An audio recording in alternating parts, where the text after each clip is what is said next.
এই পর্যন্ত অন্যায়, অনিয়ম, দুর্নীতি, দুঃশাসন, চুরি, বাটপারি, টেন্ডারবাজি, লুটেরা, দুর্নীতির কারণে ছাত্র জনতার গণঅভ্যুত্থানের মাধ্যমে রাজনৈতিক শক্তিগুলোর সহযোগিতায় আজকে গণবিপ্লব সাধিত হয়েছে।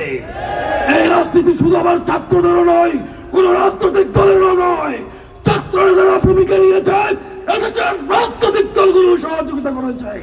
সকালের ঐতিহাসিক ঐক্যবদ্ধ সহযোগিতায় একটি গণঅভ্যুত্থানের মাধ্যমে সরকারের পতন হয়েছে। আজকে আমরা কি দেখছি?